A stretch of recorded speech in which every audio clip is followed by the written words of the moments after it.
तो what is up, welcome back to other video. एक और वीडियो में स्वागत है आप लोगों का। तो आईफोन 15 जो है वो बहुत ही जल्द लॉन्च होने वाला है। इस सितंबर महीने में भी लॉन्च हो सकता है और अगले कुछ महीनों में भी लॉन्च हो सकता है, एक दो महीने में हो सकता है, या फिर इस महीने में तो होने के बहुत बहुत ज़्यादा चांसेस है। सितंबर 2023 में आईफोन 15 में देखो चार मॉडल्स है। सबसे पहले iPhone 15, iPhone 15 plus, iPhone 15 pro और आईफोन 15 अल्ट्रा। प्रो मैक्स को अल्ट्रा का नाम दिया है। अब आईफोन 15 मिनी होगा या नहीं होगा ये तो पता नहीं, लेकिन अभी उसके कोई न्यूज़ वगैरह नहीं आए हैं ऑफिशियल कि आईफोन 15 मिनी होगा या नहीं होगा। बहुत सारे लोग आईफोन 15 लेने की सोचेंगे।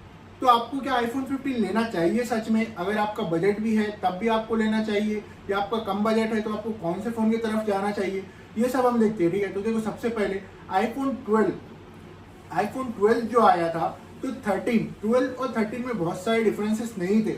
माइनर डिफरेंसेस थे, 19-20 का फर्क था, जिसके लिए लेकिन प्राइस में भी उतना ज़्यादा डिफरेंस था। इतने ज़्यादा डिफरेंसेस नहीं थे, उससे ज़्यादा प्राइस में डिफरेंस था। तो आप 13 की जगह 12 भी लेते तो बेहतर होता। तो ऐसा सीन था आईफोन 13 में। तो अब जब 15 आ गया है तो 15 जो 14 आया था, 14 में 13 से ज़्यादा अपग्रेड्स थे। 12 के मुकाबले 13 से ज़्यादा अपग्रेड्स 14 में थे। ठीक है, तो 14 लेना वर्दी था। लेकिन अब जो 15 आया है आईफोन 15, तो आईफोन के 15 में देखो टाइप सी एक मेजर चेंज है कि टाइप सी होगा। और जो हमारा म्यूट करने वाला बटन वगैरह है उसमें भी टच वाला देखने को मिल सकता है कि वो बस वाइब्रेट करेगा, जैसे कि मैकबुक में वाइब्रेशन होता है, टच फील होता है, लेकिन असल में टच नहीं होता, वो वैसे ही देखने को मिलेगा। तो ये कुछ मेजर चेंजेस है, लेकिन क्या ये वर्थ रखते हैं उतने प्राइस की? प्राइस भी डिफरेंस बहुत आएगा 14 और 15 में। देखो जिसको ये इन डिफरेंसेस से फर्क नहीं पड़ता वो 14 की तरफ भी जा सकता है। लॉन्चिंग के बाद तो ये पता चल ही जाएगा कि टाइप सी पोर्ट कंफर्म है या नहीं है। अब टाइप सी पोर्ट है और आपको टाइप सी का ही चाहिए। अगर आईफोन 15 लाइटनिंग ही होगा तो आप बेहतर है कि आईफोन 14 की तरफ जाओ। अब इसमें ये भी सीन है कि ये आपके ऊपर डिपेंड करता है कि आपको कौन सा लेना है, 14 लेना है या 15 लेना है। देखो जो 13 था, 13 में भी जो डायनामिक आइलैंड नहीं था, नॉच जो था वो नॉच छोटा हुआ था। 12 के मुकाबले में 13 में नॉच थोड़ा सा छोटा हुआ था और थोड़ा बहुत कैमरा वगैरह में डिफरेंसेस थे। और जो 14 था, 14 में जो था डायनेमिक आइलैंड आया था, प्लस में नहीं आया था, लेकिन प्लस में ये था कि 6.7 इंच की डिस्प्ले थी। डायनेमिक आइलैंड नहीं था लेकिन डिस्प्ले बड़ा था।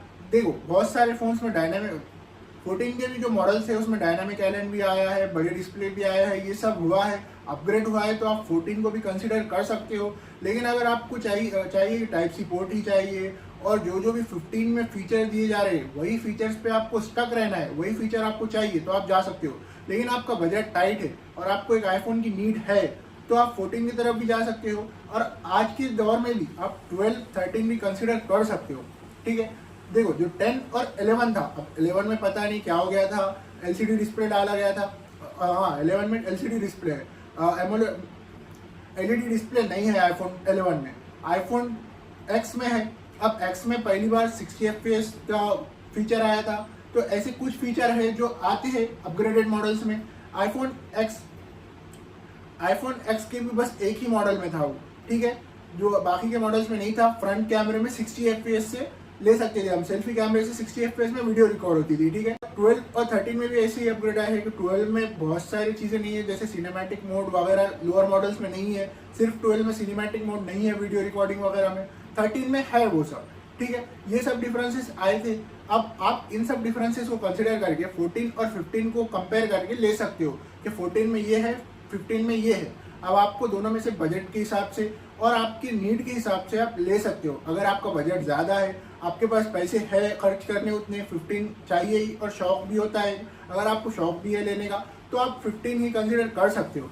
अब मैंने उसमें चार मॉडल तो आपको बता दिए कि 15, 15 प्लस, 15 प्रो और 15 अल्ट्रा। प्रो मैक्स को अल्ट्रा बना दिया है उन्होंने। ठीक है, तो हो सकता है उसमें कुछ और भी हमें अच्छे फीचर्स देखने मिले और बहुत सारी। अब इसमें यह भी होगा कि सिक्योरिटी पैचेस वगैरह भी आएंगे। अब 12 और 13 डिसकंटिन्यू हो जाएगा, 14 थोड़े दिन तक चलेगा, लेकिन उसके बाद 14 भी डिसकंटिन्यू हो जाएगा। उसके अपडेट्स आएंगे कुछ दिन, उसके बाद अपडेट्स भी आना बंद हो जाएंगे। 15 के अपडेट्स ज़्यादा दिन तक आएंगे, जब तक 16 नहीं आता तब तक तो आएगी ही आएगी। 16 आने के भी एक दो साल तक हो सकता है कि अपडेट्स आए, ऑपरेटिंग सिस्टम के भी और सिक्योरिटी पैचेस के भी। ठीक है, तो ऐसा होता है। अब ये सब चीज़ें हैं, आप कंसिडर कर सकते हो इन सब चीज़ों को, लेना है नहीं लेना है। आप ये आप पर डिपेंड करता है बिल्कुल, ठीक है। और बजट कम है तो उन लोगों के लिए ये वीडियो तो एकदम बेस्ट है, ठीक है। लॉन्चिंग तो अब ये महीने में भी हो सकती है, अगले महीने में भी हो सकती है, या कुछ महीने बाद भी हो सकती है, अभी एप्पल पर डिपेंड करता है। लेकिन उन्होंने इसी महीने का हाइप क्रिएट किया है कि 12 सितंबर तक शायद लॉन्च कर दे वो, और मे बी ना भी करे, लेकिन होने के चांसेस ज़्यादा है, ठीक है। तो ये सब था। अभी बहुत सारी चीज़ें हैं इसमें कॉम्प्लिकेशन। अभी जैसे जैसे और उसके अब जब लॉन्चिंग होगी वगैरह होगा, हमें और भी बहुत सारी चीज़ें देखने को मिलेंगी, बहुत सारी चीज़ें मालूम पड़ेगी। तो आप लॉन्चिंग होने के बाद भी ले सकते हो 15।